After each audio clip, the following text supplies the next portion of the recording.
Man, one thing that really got me was that this edition looks much more focused on, I've heard the complaint like 8th edition was Hero Hammer.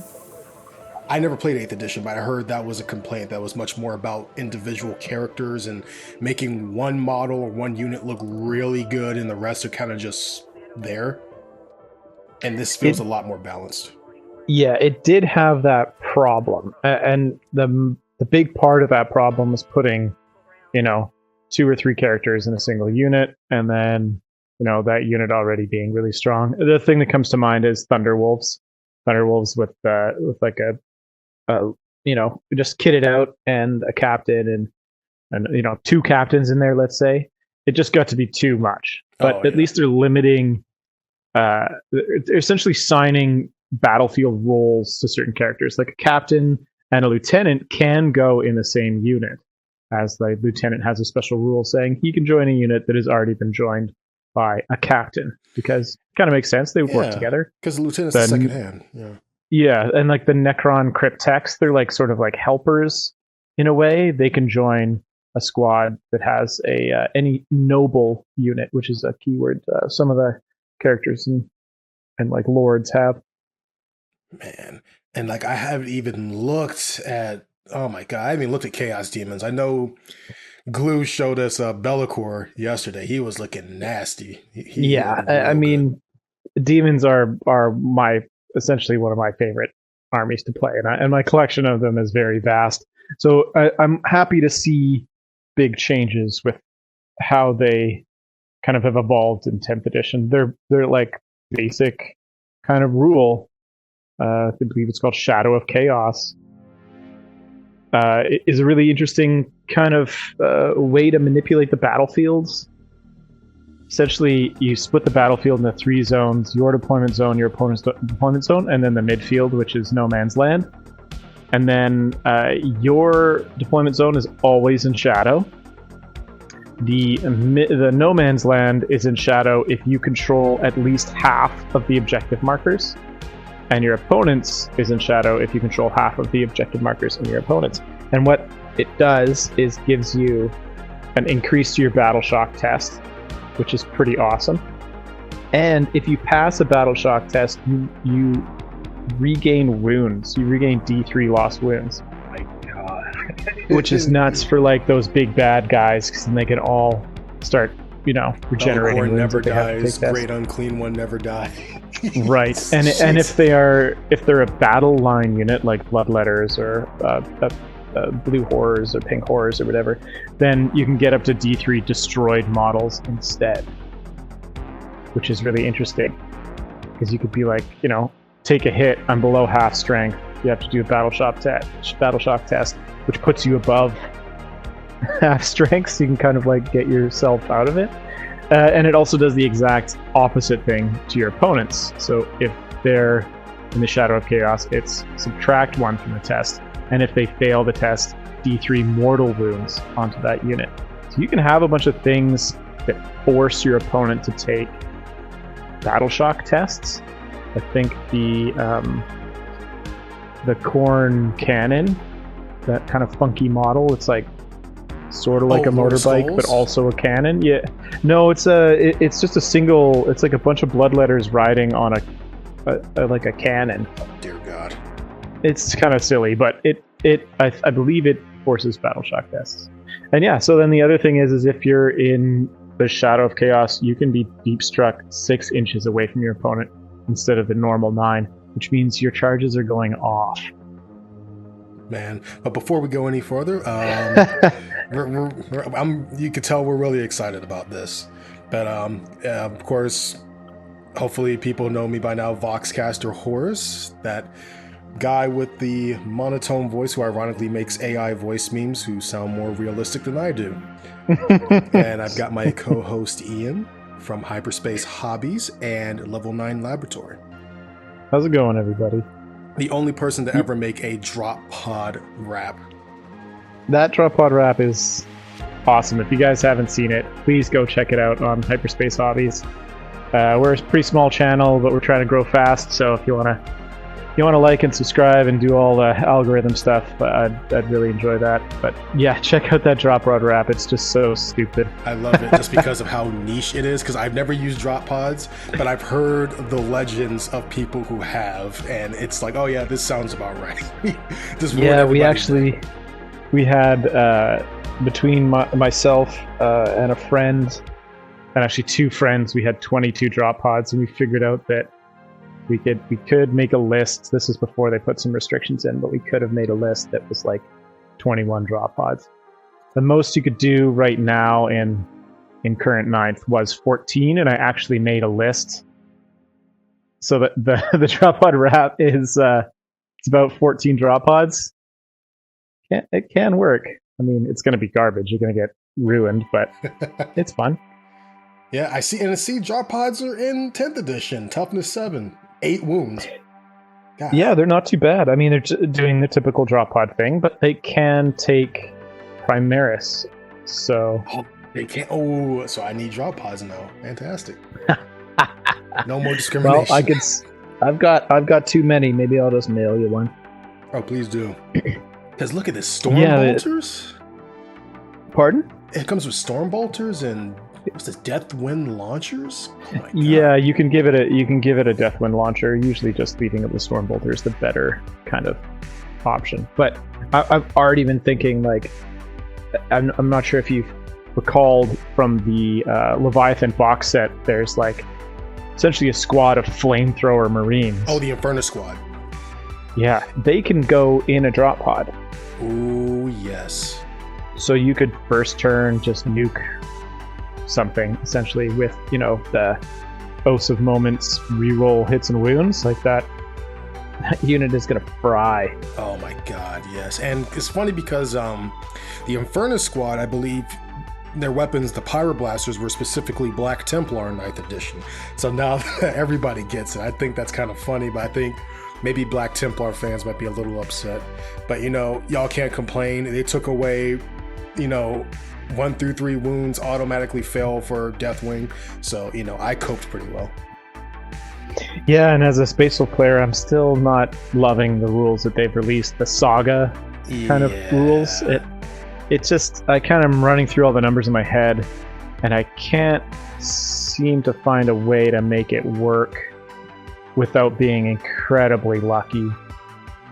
You might, by the end of like turn 3, maybe have one of them, but that might not even happen.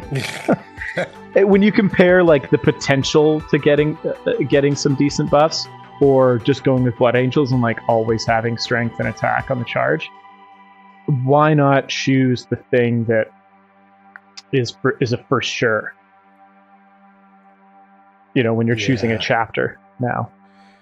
Yeah, it feels like nowadays you really got to be careful. I'm curious to see. I need to know what's going to happen with the other chapters, the Raven Guard, the Fists, the Salamanders, because I'm trying to start a Salamanders army. Because I started with in 9th edition, which I do miss. I'm going to miss 9th edition for better or for worse. I'm going to miss it so much. But I started with Dark Angels, and then I started doing Iron Warriors. And I don't know a lot of Iron Warriors players, but when I see one, I dap them up automatically. I was like, yo, that's you're your family just because you play Iron Warriors. But, I started Custodes a little bit just for the boarding actions. Right. And I also have some Guard I'm working on, the 412th Regiment for Cadia, which are a canon thing, because I like to play very very creative narrative kind of thing. So, I've got a whole thing worked out in my head with this story going on with them. I'm not going to have too many of them, but I'm going to have a lot of tanks for them. But, and I'm also trying to start Salamanders, which I can't even do until they drop a Salamanders data sheet. Well, they have Vulcanistan and Agrax Agatone. Yeah. But they don't have their own, like, index yet. And I'm wondering if they're going to get one. They should, because I feel like for now, they're just going to release just basic stuff because, the Space Marine datasheet looks mostly good. Some stuff kind of rubs me the wrong way, but I think that They should, as long as they keep it free. That's what I like about it. It's free. I don't have to pay $50 for a codex. Exactly. Yeah. But what part? I'm curious, actually. What part rubs you the wrong way? What do you see in 10th that is giving you problems? Man. So, as a Dark Angels fan, we love our plasma. Weapons of the Dark Age was amazing, especially because I had Hell Blasters. Oh yeah. And I am rubbed the wrong way that they changed the Hell Blasters weapon profile so that you're basically just using the regular plasma incinerator instead of having the option of, the assault one that, yes, less strength, but more shots. Or using the heavy one, which would have been awesome with this heavy weapon profile for 10th, whereas, hey, if you stand still, it's +1 to hit. It's like, hey, we used to have that in 9th edition just for us. But, it would have been awesome if saying, hey, I'm just going to take nothing but heavy plasma, stand still, and just snipe dudes. Well, you still, I mean, the new Hellblasters have, the profile is 2-shot, but it is also assault and heavy. Yeah, that's... So they've kind of just met everything in the middle. They kind of just took all of the guns profile and went, okay, it was a heavy, it was an assault, let's just give it those 2 rules. On average it shot around 2 times, so let's make it shoot twice. I feel like that's okay. The other thing is that the Hellblaster's special rule is ridiculous. It's if they die on a 3 or higher, they just get to shoot. Oh yeah, just like an ancient would be there. Yeah, which was something that a lot of people were excited for, because when I saw that ancient thing and the Hellblasters at the same time, it kind of just a natural thing to go, oh, that would be the best squad to go in there. It didn't really work. It was a bit expensive. But now they always have a shoots on death rule, and it states that you can overcharge when you do it. So you can go for 2 damage when you do it. And it also states that if you die from overcharge, you can also do this. So you could have 10 guys shooting, which the hazardous keyword is an interesting thing now. Instead of rolling for the amount of shots and trying not to get the ones, it's after you've done shooting. That's what I for each person that rolled a hazardous. Yeah, you roll a separate dice to determine their fate. So yeah, you could roll a bunch of dice, lose a couple guys, then start rolling more. That can be a really explosive unit. Put an apothecary in there and he can get a guy back every turn. There's just combos. I'm driving myself crazy. every couple days they're releasing 5 codexes worth of information. It just makes you sweat. Just oh my god, I'm overwhelmed.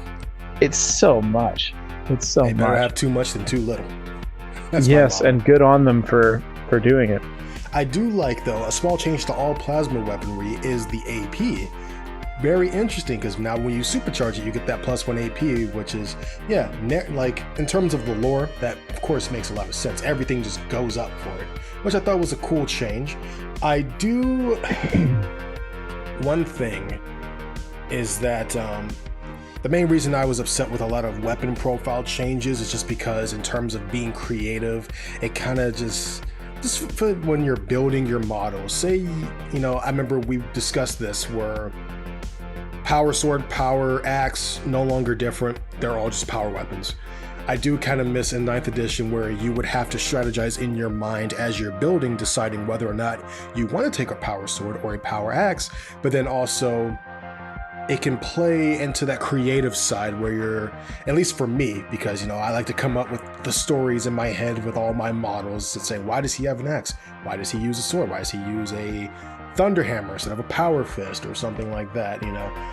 Small changes like that. I think for the creative side, it's kind of a bummer, but, for the overall streamlining, which is the whole theme for 10th, is make it more accessible to the general public, which... From a business perspective, the marketing in me is that makes a lot of sense, because you want people to be able to play this game and not bang their head against a wall every time. Yeah, I feel like if you were starting the game kind of at the tail end of 9th, it's just a lot, right? Yeah. If you're starting the game and wanting to get into the competitive scene, it would just be so much to try to kind of wrap your head around what's going on. But luckily we have this new edition to kind of start fresh, and it's free. There's a lot of and it's completely free, which is what they did at the start of the last edition, which is kind of cool too. But yeah, I mean, there's a lot of big changes in 10th from 9th, but overall the game system is fairly similar. They've just tweaked a couple things. Yeah. A couple things that was maybe getting abused a bit, or rules that just didn't make sense. Like, friendly models can now move through your own friendly models. Before you had to go around, track your base. Track your base through theirs if that even worked, or go around. Now you can just freely move through them, which is a very, very nice change. Yeah. And like flying models moving through the air when they charge, that's fantastic. They kind of muddied that up in the last edition.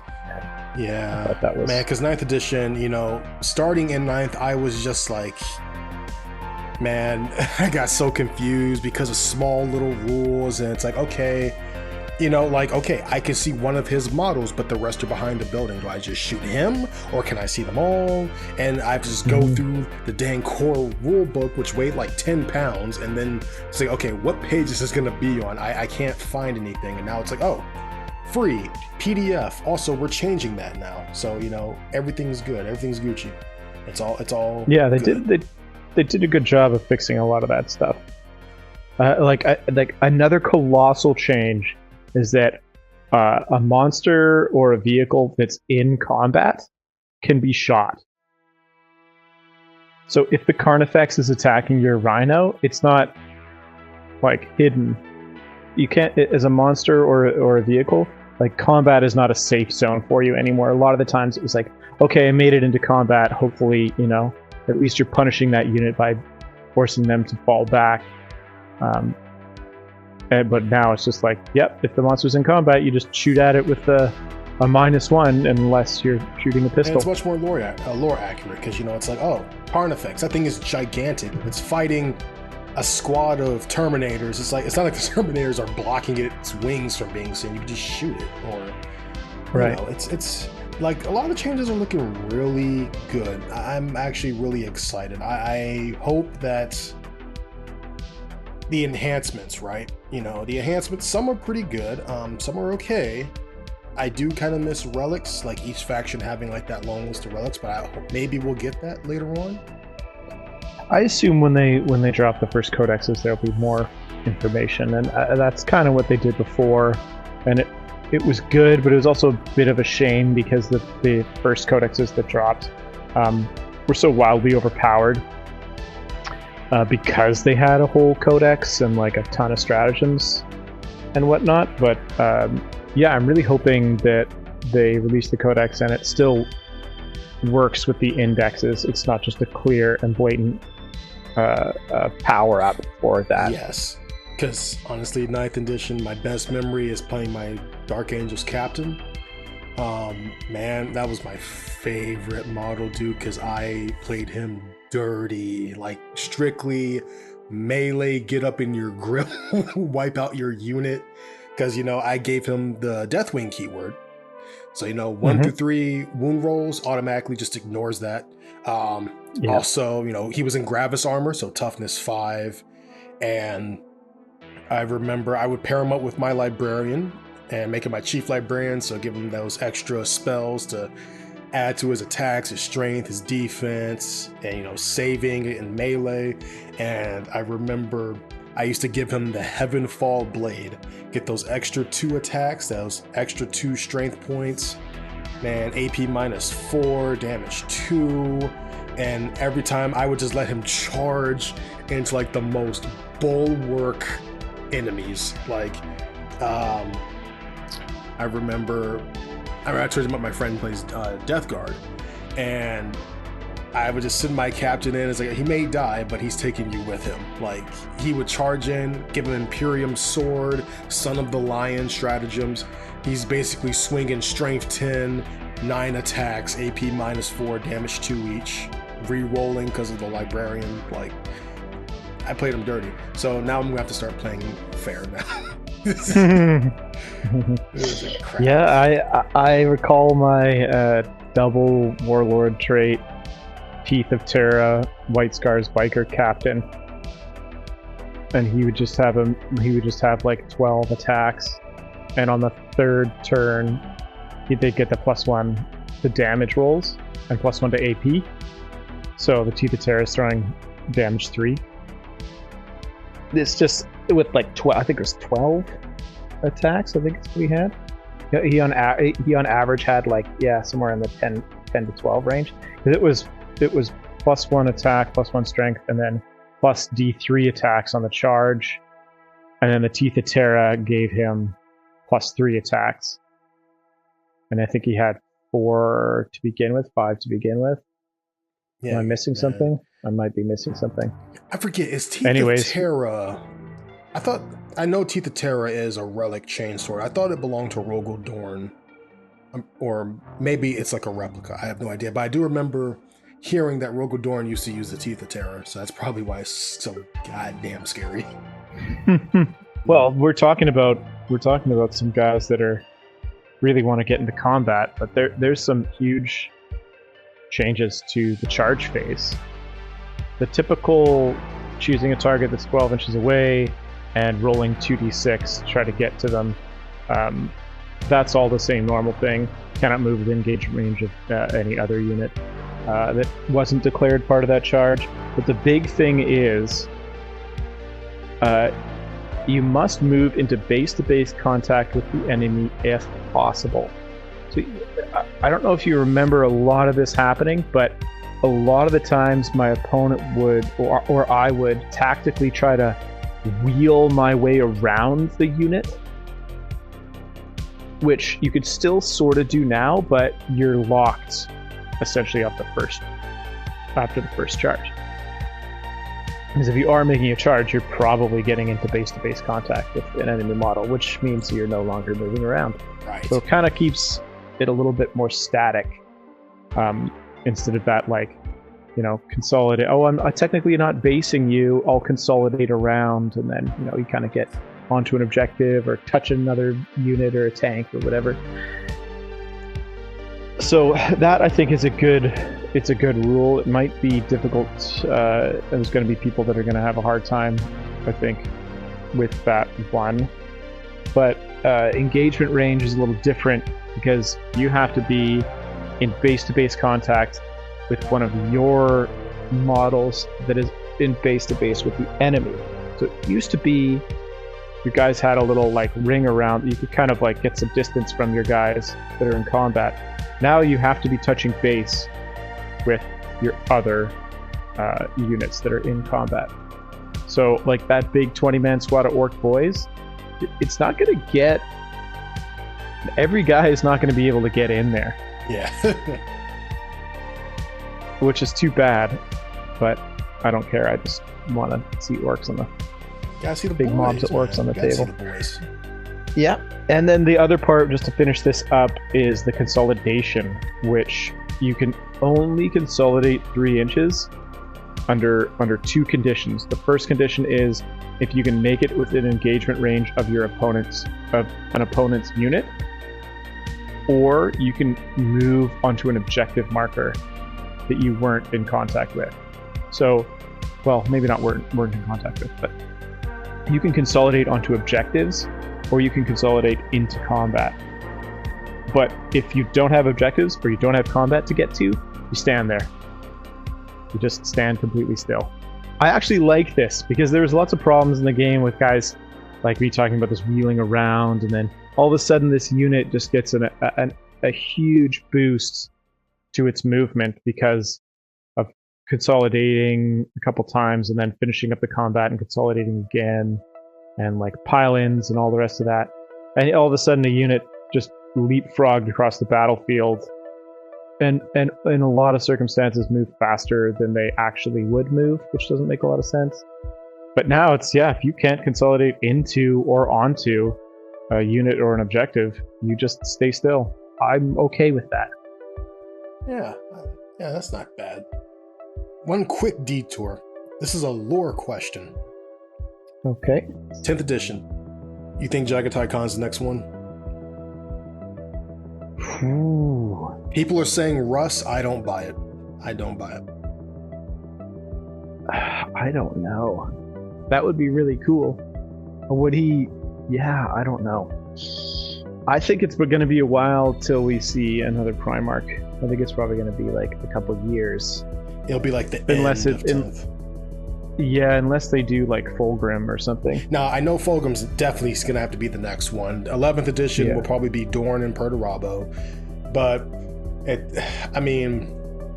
I know, we all know Fulgrim's the next one because we've already got Magnus with Zeech, we got Mortarion with Nurgle, we've got Angron with Khorne. So now we got to have, Fulgrim with Slaanesh. Would be really cool. I would love to see people. I have not seen this. No one ever makes like discussions about what kind of stats, the Primarch and Demon Primarch models would have if they came back. But at my Warhammer store, me and my friends, we talk about that. Like if Fulgrim came back, he would probably get a bunch of just re-rolls on all hits and wounds, but not do as much damage as Angron, but definitely has the most movement and the hardest to hit probably, just because he's just slithering around and all that crap. And then God knows what else he could do. Khan, probably the same thing. Lots of hits, not as strong as the Lion, but a lot more attacks, a lot more speed, very, maneuverable, probably on the jet bike. So like, God knows how much range of movement. Yeah, if he's on a jet bike, like that would be like a pimped out Eldar jet bike. Yeah, why not? That would be pretty intense. And like every returning Primarch's got to have a relic of the Emperor, right? Jagatai Khan just gets his old unification bike. It's this rusty old dirty bike, and he's like, "Yeah, it's the Emperor's. It's my dad's. I got to ride." It's got this beautiful rust to it, just gleaming gold rust. It's like, oh, okay, come on. Yeah, I don't know. I think it's a bit of a toss-up between Khan and Russ. I mean, they're both. I feel like they could meet up, right? They're both in the warp. Jagatai's in the webway. I know he's messing with the Dark Eldar, I think. Yeah. But you know who else is in the webway? Abaddon and Vashtor. So that's about to be. It's like every time Abaddon does something right, a Primarch comes back. Oh my god. That's why we've only had two. That's why I had two, because Abaddon is a goddamn mess. Yeah. But man, is he scary on tabletop right now. Oh my god, Draconian is just killing everything it touches. Like, Chaos Space Marines in general look really good. I really like this kind of devoting themselves to the Dark Gods for gifts. Yes. That's so cool. That's so I love it. Awesome. Yeah. Now, one thing I haven't looked at. Yeah, Chaos Space Marines, that pack to the Dark Gods just looks amazing. Iron Warriors probably won't do any of that except for maybe my Chaos Lord, because I've got a whole thing cooking with him. I add a whole lore thing, and hopefully I can still do that in 10th if they start releasing more and more enhancements and stratagems for factions. That'd be really fun. Yeah, the enhancements thing is, it's essentially this says when you choose a warlord, you can give them an enhancement, but it doesn't say anything further than that, so you might only be able to get one enhancement per army unless you've seen something else. There's just been such a wealth of information dropped, it's kind of hard to stay on top of it. Yeah, it's a lot. It's like, it's going to take a while to actually, because I haven't even gone through everything. All I know is the thing I hate the most is Eldar, just because I hate Eldar in general. I've never liked the Eldar. I like, what's his name?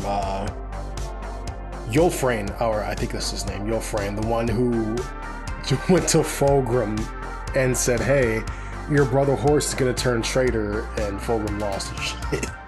And then they saw the Lier blade. It's like, how'd you get that? But how'd you get that? It's like, okay, was a bad idea. I goofed on an epic scale once again. But Gene Stealers, Orcs, Necrons, Jakari, Eldari, Tau, Do you watch Chapter Master Valric? I don't. Should I be watching him? No, he usually covers like the rumor stuff and whatnot. I remember he talked about that Tau might be the focus of 11th edition. Which, it's not a bad thing. I don't hate Tau. Tau's pretty cool. Their new stuff looks really cool. Farsight still looks awesome, as he should be. Good. Leagues of Votann look kind of dope. Never played them, never played against them, thank God.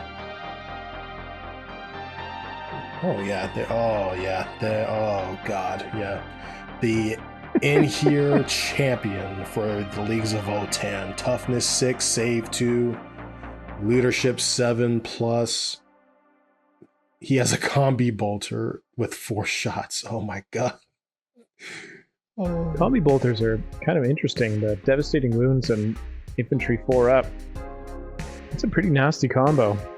How does this tickle your fancy? He has a mass hammer with 3 attacks, hitting on 3s, strength 12, AP -2, damage, D6 +1. D6 +1. Crazy. How many attacks does he get with that? He gets 3, but he can also, alternate weapon is the Dark Star Axe, which is 6 attacks, hitting on 2s, strength 6, AP -2, damage 2, which is still scary. That's a maximum of 12 damage. You can just kill a tank with that, but yikes. But that hammer is what really scares the heck out of me. Yeah. I do like how they've kind of dialed back AP quite a bit. Yeah. It seems like most of the weapons that had like 2 or 3 AP have been kind of dialed back. A lot of all of the weapons, well, not all, most of the weapons dropped an AP.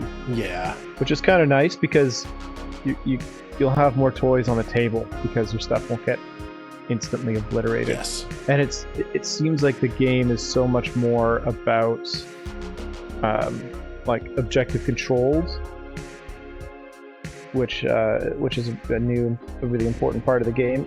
The objective control value of your units. Yeah. But if your units are gone, I mean, obviously there's no way they're going to hold objectives. And at the end of 9th, oh jeez, my brain is scattered.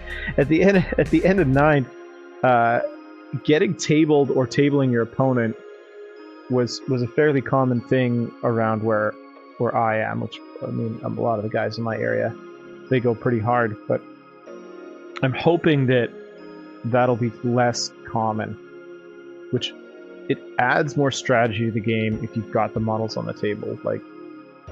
Kind of allows you to have those tricky, I did something really intelligent, and won the game because I played well with my units, as opposed to I just brought the biggest guns and that's why I won. Which, if that's your strategy, I mean, go for it. But I'm glad that they've dumped AP a little bit. Maybe your guys will stay on the table just a turn longer. Yeah, I feel like Guard's definitely going to stay on the table longer. Guard got some pretty decent toughness. I'm so proud of them. Boosts. I'm so dang proud, especially with the tanks having that heavy profile. So now you're telling me if I have a wall of Lehman Russ tanks with a Rogel Dorn tank in the front, and then I don't move them, I'm hitting everything on maybe 3s, I think? Yeah, 3s, because Basilisks are hitting on 5s, that's why. But I'm basically hitting on 3s. If I don't move these walls of tanks, I could just shoot everything and most likely hit. Yeah, I think that's awesome. I like the inclusion of the heavy rule. It's a great change. I really do like it. I like that it's no longer just, it's cool, but if you move, you're most likely going to miss. But now it's if you stand still, you'll get +1 to hit. I was like, that's a very fair, it's like balanced upgrade. It's different. You get rewarded for doing it instead of punished for doing something else. Yes. One thing I hope they bring back, this is a Custodes thing, but because they have the shield hosts for Custodes. Different shield hosts do different things. Blue Boy plays I think the Dread host. They're the ones who guard the dark cells under the palace, and I think they have they have every shield host of Custodes had a different function, not only in the lore but on tabletop. They would specialize in different stuff. My guys were the emissaries, who usually had the white cloaks and stuff. I think one of their shield captains was one of the main characters for Gate of Bones, which was a Dawn of Fire book that I'm reading. And their whole thing is like they meditate, and then the Emperor sends them a message and they just go and fulfill it. It could be finding a relic, could be protecting someone, could be killing an enemy, or anything. But they had this really cool relic called Light of the Torchbearer, or Torch of the Lightbearer, I can't remember. But basically it was like a iron halo that would shoot out, you know, in the fight phase. And every time there was like a 3-up, you just roll like a bunch of d6, and every 3-up, the unit takes like d3 damage, stuff like that. But then they also had like their special martial kata, and it looks like we still have some of the martial kata, which are like the different fighting stances they have. So these are actually pretty good, because one subtracts 1 from the hit roll if we're getting hit, one that gives us sustained hits, so extra hits, and one that does auto wounds, which is pretty dope, I have to say. Are those all only triggered in close combat? Let's see. Yes, because they're fighting stances. So my Blade Champion, who still looks awesome, I love it, but Nock and Shoe saying, "Oh yeah, I'm just gonna auto hit," you know, on top of everything else. Speaking of auto hit, or the hit auto wounding, Necron have every Gauze weapon has that ability. Every Gauze weapon has lethal hits. So every hit of a 6 will auto wound. Dog. So like just their basic rank and file guys, they all have it. All of their like destroyers that are shooting Gauze. It's actually, I think it's hilarious. Because it kind of is a throwback to some of their old rules. Because they did take AP off of a lot of their stuff. So they're kind of balancing it out by saying like, hey, you know, your AP isn't as good, but you're going to get a lot more shots through on those nasty vehicles. Because there's stuff out there with, you know, toughness 12, or you're shooting a strength 4 gun, it's not going to go very well. But if every 6 is an auto wound, then who cares? Just try to fish for 6s. Oh my god, man! As if I wasn't scared of Necrons enough. God. But I'm glad Guard got to keep that too. That's one of their regimental doctrines. Excuse me. That's right. Yeah, they get to keep that bad boy. I'm so proud of them. Yeah. But they got something for everything. The move, add 3 to the movement, fix bayonets, you know, upload the weapon skill by 1 in melee.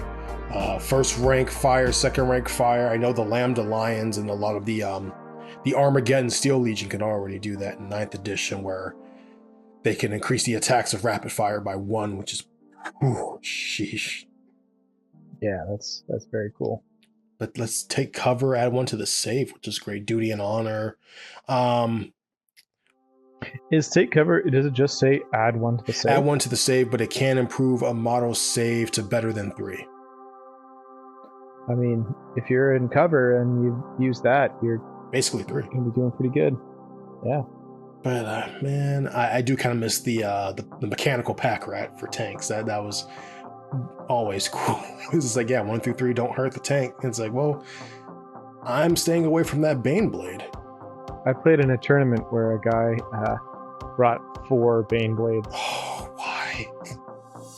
Yeah. Why? And he got to the top table. He faced off against my friend Mike, and because he couldn't get out of his deployment zone, he couldn't get on objectives. So Mike managed to score a win just by, you know, holding a couple objectives, but essentially got tabled.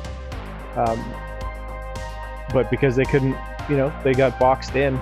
There's 4 of them. Oh man! They couldn't move past any pieces of terrain, and they're boxed in because, you know, the one in front was stuck in combat, and then, you know, oh, what a mess. Dude, that's what I loved about playing Iron Warriors in 9th edition. Because that a vehicle? I'm just gonna just tear that down real quick. Excuse my 3 squad of Terminators and 3 squads of Havocs. I'm just gonna just inch in there. And also, please ignore my Chaos Predator Annihilator.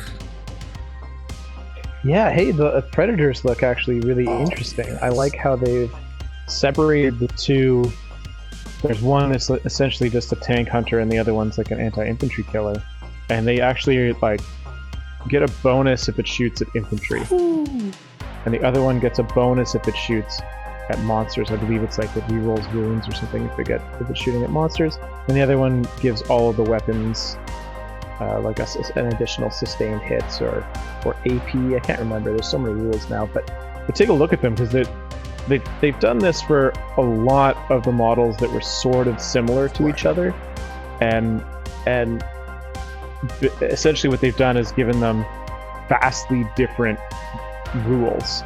Like their stat line's essentially the exact same, besides a gun here or there, but then it was like a single rule is just so different from the other one. The thing that comes to mind is the land speeders. I was always, as a White Scar guy, kind of muddling around in my head if I wanted to take attack bikes with multi-meltas or if I want to do land speeders with multi-meltas. They weren't that far off in points for kind of the adjustments in toughness and bolt guns on one. But essentially, because they had no special rules at all, it was just two stat lines arguing over each other. But now they're so different in what they do. There's no argument. You take the one that you feel is going to be best in that situation.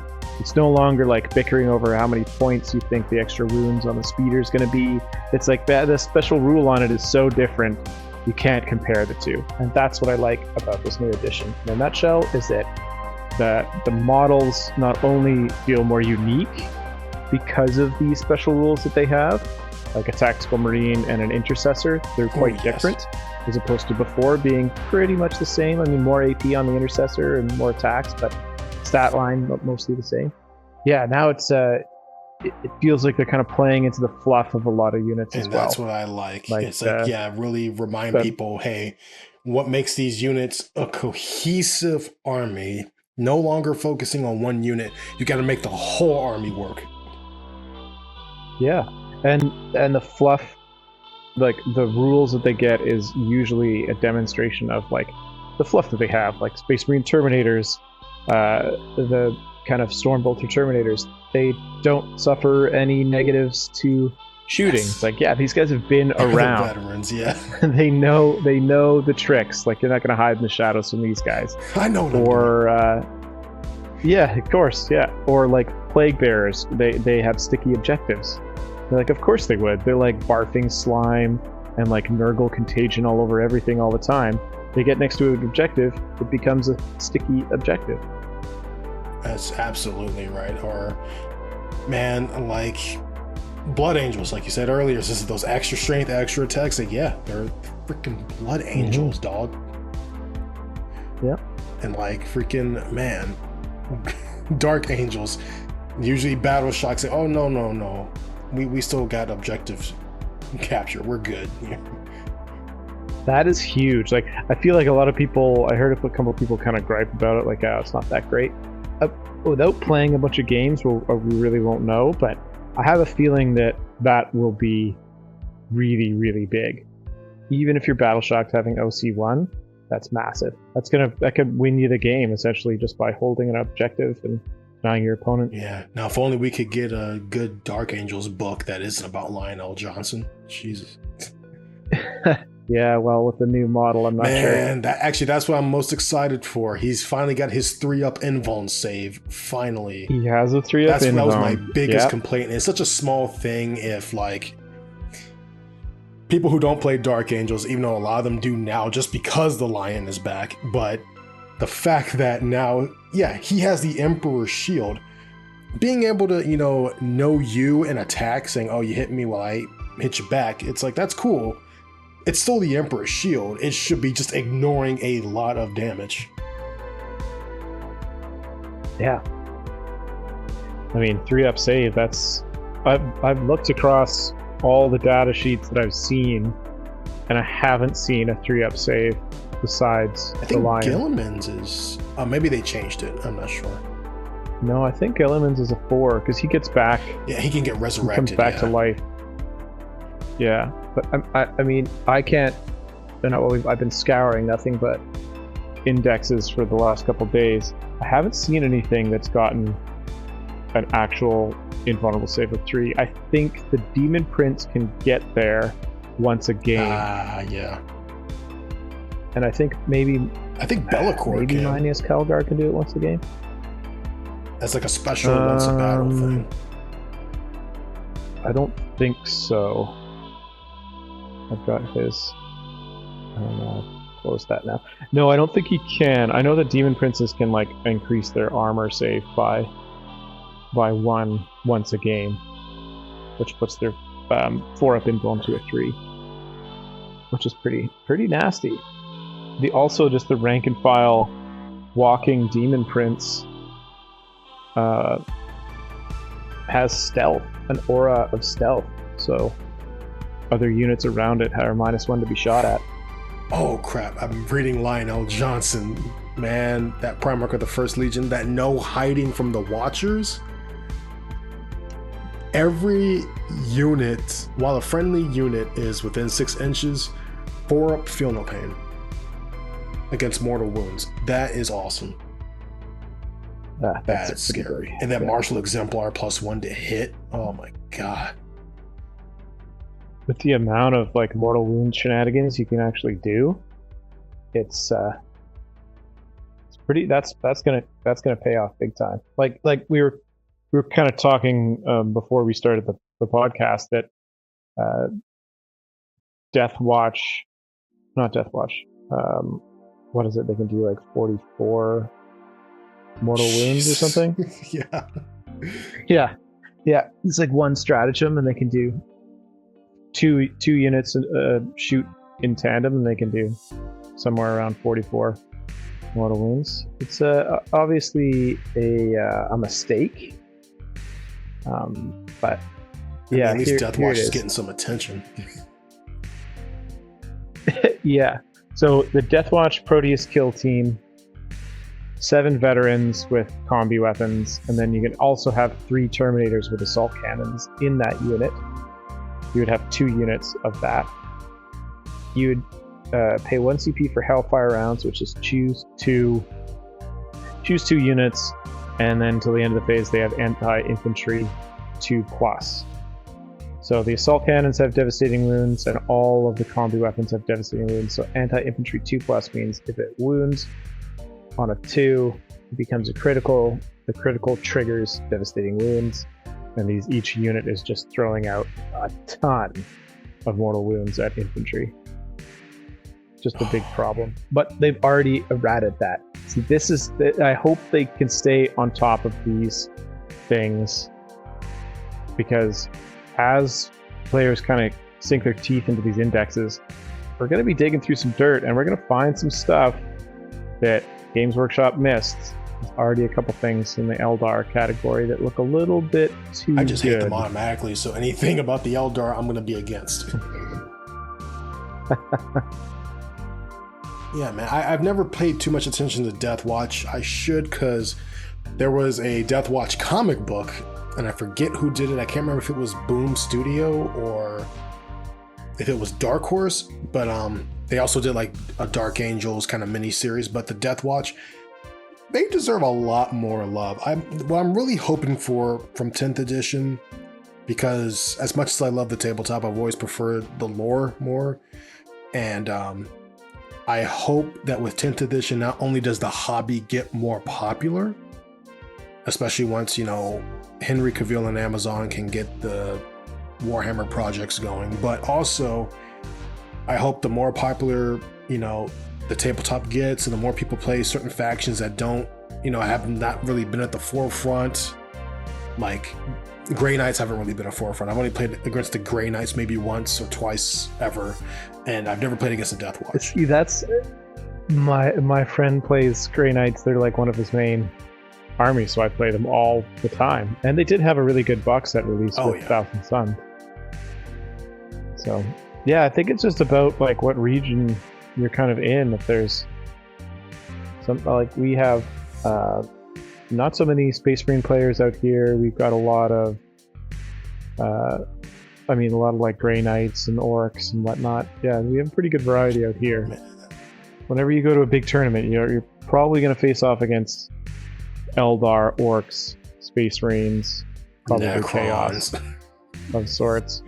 And then Tau have been so flippy-floppy with their codexes. And Necrons, yeah. It's been hard to kind of see them on the It's pretty tabletop. diverse over here, but almost everyone has some secret Space Marine force that they only bring out for special occasions. And it's like, Right. what? You play salamanders? I never knew that. He's like, I thought you were an orc guy. He's like, yeah, sometimes, Vulcan got to smack a bitch.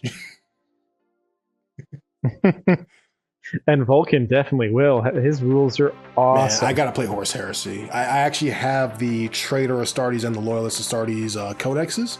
I bought them just for like information, I just like to collect the codex and just read them.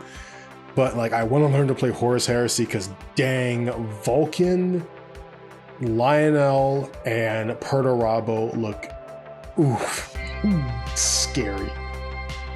I want to learn to play Age of Sigmar too. That'd be pretty fun. Yeah, Sigmar. I have some friends that play Sigmar. My brother plays it too, and he loves it. Yeah, he loves it because he's like not. He's a kind of a casual gamer. He just likes kind of having fun and showing up and just hanging with the boys essentially. So he plays Skaven and he just has a blast. Kind of throwing rats and stuff. Everybody else. He's a smart player. He's got tactics, and I think he likes the Skaven because they're really sneaky. They got some like kind of tricky things that you could do, bait and switch some. Man, I play Vermintide. I know Skaven. But it's like one thing I've noticed that everyone talks positively about the Skaven. They like the orcs, even though there are orcs in Sigmar, but like the Skaven are like the fan favorite just because they're just love my rat boys, man. But also they're just total chaos. And then it's like I notice Age of Sigmar players are usually happier than 40k players. It's like, why aren't you miserable? It's like, because I've got my rats. Yeah. Are you getting the Leviathan box set? Well, it's sold out online, naturally. Yeah. Honestly, if I did get the Leviathan box set, I would have to go halvesies with someone because I have no desire to play Tyranids. Tyranids are cool. I'm just not into Tyranids. I like my narrative thing. And with Tyranids, it's like bugs, yay! But I really just want the Terminators. I really want the Terminators from a Deathwing, and also what I'm really hoping for 10th, more upgrade kits for Space Marines, because the Primaris upgrade kits are cool, like the Blood Angels, the Space Wolves, the Death Watch, and Salamanders. Okay, cool. Give us some for Terminators, so we can have our Legion's unique Terminator models. That'd be really cool. Like, give me my scaly Fire Drake Salamander Terminator look. Like, that's what I want, man. Yeah. Well, I'm splitting it with a friend, and he's been playing Tyranids for a while, and I've been playing Space Marines. So that was my first army. I saw Space Marines. Yeah, we're splitting it. Oh yeah, it was good. I'm sitting there at 2 a.m. It's like I'm supposed to be getting up for work soon, but it's like I can't. This is too good. This is gonna be awesome. Right. Yeah. Man, but I think that's all I had to say about it. I'm just hoping that. Yeah, I mean, we covered a bit. It's just there's so much information, and it's coming out at lightning speed, and we still gotta test it out. It's hard to kind of stay on top of it. Yeah, we gotta test it out. Yeah. Like in the end, I really hope that not only does this help make the brand more popular, but also lore-wise, I need some more Death Watch books, because I need more Death Watch books. I need to see the White Scars get some attention. I need Salamanders to have an author who's not Nick Kime. Like, I just want more books. I actually pre-ordered the Leviathan book. Yeah, I pre-ordered that book. I'm ready to read the heck out of that. That'd be fun to do a book review of that. You might be into Tyranids after. It's like, okay, I love them now. Yeah. Like, oops. Have to buy another army. Didn't expect that. Oh boy. Darius Hinks, that's his name. Because he did the Age of Sigmar book for the I forgot. The Age of Sigmar Custodies. I forget they're called, the Gold Boys. Oh, I just call them Sigmarines, but yeah, Sigmarines. I mean, that's not wrong, actually. Now that I think about it. Yeah, I'm not Stormcast Eternals. That's what it is. Yes. Yes. Who some people say are better than Space Marines. Like, okay, yeah, I think they're stronger than Space Marines. It's like, oh, they died. Oh, they came back. That's actually pretty dope. And at least Right. Sigmar is a good, a decent guy, unlike Big E, which I don't want to get into that conversation, but No, yeah, we've already had that. We've trailed into that conversation a couple times, and it's always nothing but I've talked frustration. about it in the dang memes. It's like I want to get away from talking about Yep. Big E, especially after reading Master of Mankind. My head hurts. I don't even want to think about him, but I have to because freaking Father's Day is coming up. So, oof. Yeah, gotta pay your tribute to the God. Emperor. Yeah. I got to make up for Erda because that was not well received. Mother's Day wasn't I was a like, good I one. enjoy Eh? this. Like, come on, guys, please, I'm begging you. He's like, nah, I hate this. I hate her. It's like, God dang it, man. He's like, why? It's like, it wasn't her fault. Please, I'm begging you. Hot take. But yeah, I think that's all I got for this one. Awesome. Well, it's been a pleasure course. talking to you as Of course. always. And as stuff rolls out, I'm excited. We gotta talk about this way more. But man, I don't even know, man. I really think I'm actually thinking we should talk about Leviathan, the book, when it comes out, man, because I don't see a lot of reviews for like I don't think I've ever seen a Dawn of Fire review. And actually, Dawn of Fire are pretty good books. They're lengthy as heck, but they're great at covering what's happening in the main part of the lore, like just the Indominus Crusade in general, not specifically about Gilliman, because that's what the Dark Imperium trilogy was about. But I digress. We'll save that for another time. Until then, everybody, take care.